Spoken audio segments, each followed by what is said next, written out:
I'm a citizen of Denmark, the Disneyland of socialism, where everybody is happy and healthy. Forget the Soviet Union, Cuba, Venezuela, and all those power-mad Marxists who got it wrong. Denmark is the model to follow. There's just one problem. It's a fantasy. For it to be true, Denmark would have to be a socialist country. But it's not. If it were, it would have gone Venezuela a long time ago. Sorry to bring all the new fans of socialism the bad news, but that's the reality. Yes, it's true that Denmark has high taxes and a high level of government spending, key features of a socialist mentality. But in almost every other respect, Denmark is a full-on free market capitalist country. And it has some of the strongest protection of individual property rights in the world. And it's a particularly easy place to open a business. According to the World Bank, there's less bureaucratic red tape in Denmark than in any other country, except for New Zealand and Singapore. And the labor market is less regulated than in most countries. Here's something you probably didn't know. There are no minimum wage laws in Denmark. It's not surprising then, or maybe it is surprising given all the misinformation out there, that Denmark ranks consistently as one of the top-ranked free market economies in the world by the Fraser Institute in Canada and the Heritage Foundation. So if Denmark is not a socialist country, what is it? The answer is pretty straightforward. It's a small capitalist country, about the size and population of Maryland, whose citizens pay oodles in taxes in exchange for oodles in benefits. Well, what's wrong with that, you might ask? Only this. For the government to pay out such benefits, you need citizens to make enough money to pay the necessary taxes. And that's only possible through a free market economy.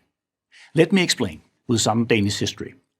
Denmark, like its Scandinavian neighbors, Sweden and Norway, made a remarkable economic recovery after the Second World War.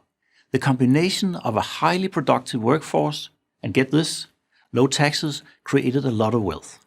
So, like every other wealthy welfare state, Denmark became wealthy before it created the welfare state. Relative to Europe, Denmark's economic high-water mark was in the 1950s. Relative to the US, it was in the early 70s. It was then, in the late 60s and early 70s, that the country's ruling elite became preoccupied with wealth redistribution. But the price paid for this social experiment was steep and swift. The expansion of public spending led to a severe economic crisis. The national debt skyrocketed. It took decades of consolidation, structural reforms, and curtailing of welfare schemes to straighten out this mess. This is the stuff you never hear about from the Danish model crowd.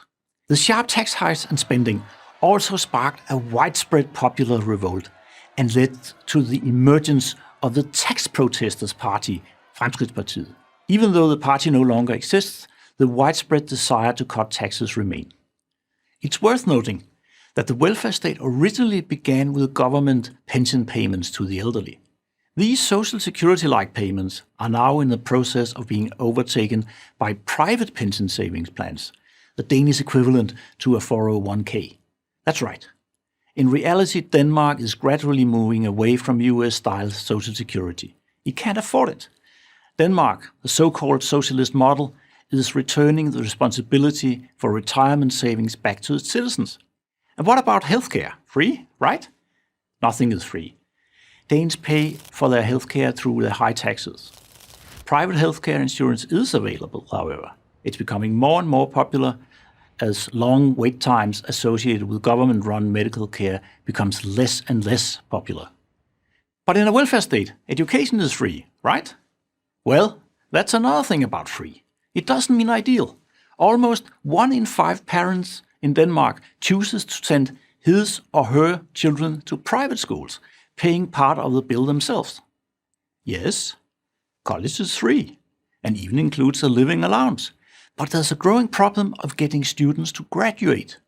Many wish to stay students and be supported by the state. One of those welfare state problems socialists don't like to talk about. And again, all this free stuff comes with a price. The average Dane pays 50% of his income in consumption and income taxes. That's right, I said 50%, while earning 15% less than the average American.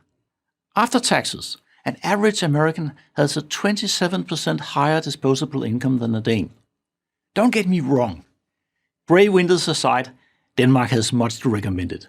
It's just that being a socialist paradise isn't one of them. I'm Otto Brøns Petersen, economist for the Center of Political Studies in Copenhagen, Denmark, for Prager University.